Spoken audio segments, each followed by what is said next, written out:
Ladies and gentlemen, don't look at me. Olivia's here with Media Watch. Olivia, starting with the election in Egypt, what are we hearing and reading on the internet? Well, I've been looking at the civilian journalism side of things today, of course, in Egypt. Everyone tweeting, posting on Facebook, posting photos that more than once my computer crashed as I followed it. People in Egypt today are really, really active as they go to the polls.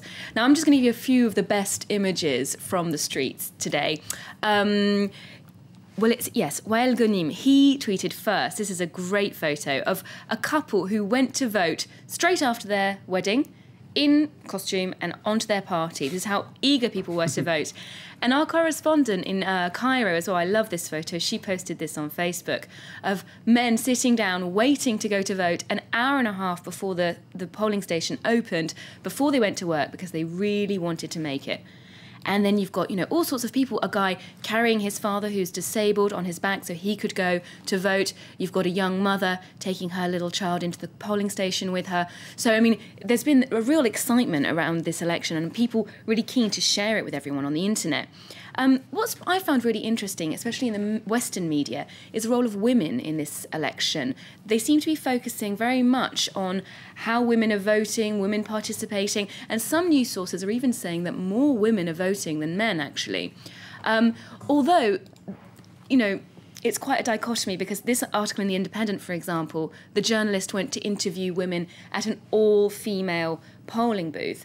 And even though they were very keen to take part, many of them didn't have high hopes for the outcome of the election. They said that everything's too male-dominated, that the candidates are men, the men will get the top jobs, and they are worried about the influence of the military and the religious groups. Indeed, one of the issues too, the influence of Islamists as well, because clearly if there is a more Islamist slant to the government, that could mean very bad things for women's rights and women's development. They could be curtailed. But what I found really interesting was that in the eyes of the press, this is really a very female election. I saw so many front pages from Australia to Canada to France to the UK with the photograph of a woman and her finger, stained with the ink, saying that she'd voted. This has become really the symbol of this year's vote, the female voter having taken part. So from the outside, people looking at what this means for women, what this means for minorities perhaps, such as Christians, for instance, but from within Egypt, the candidates are all, well, either the main candidates, Islamists or former cronies of Hosni Mubarak. That's kind of the depressing thing, isn't it? This is what a lot of people are very worried about, absolutely. OK, where are we going next? Azerbaijan, Eurovision Song Contest. OK, this could be happy. Then again, it could have a slightly bitter tinge to it. Well, I hope you'll be tuning in, because it's set to be a good show.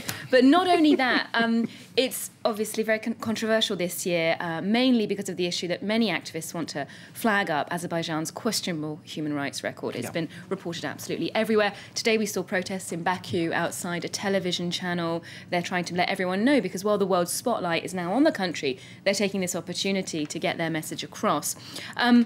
Well, there's a lot of actual activism going on that's not on the streets but on the internet. I've been following a few bloggers through their websites and their YouTube channels, and there's one guy who blogs from Azerbaijan, and he's shown the big issue, which is the forced evictions around certain neighbourhoods of Baku, where people are forced to move out of their homes for the construction of the Eurovision Stadium. And the footage is really shocking. You see people coming back to piles of rubble that were once their home, people being kind of raided in the middle of the night. We're talking no warning, just basically they turn up and say, get out, we're knocking your houses down. Absolutely. So this is the real big issue, the forced evictions for local activists. And one musician has actually tried to highlight this in a kind of entertaining way. I mean, it's great. He's done a song, the alternative Eurovision song. His name's Jamal Ali, and he talks about being told to get out of his house, being, poor, being homeless, being beaten up by the police. And this has been very, very popular on YouTube. Can we listen? We can listen to it. It's not a bad song.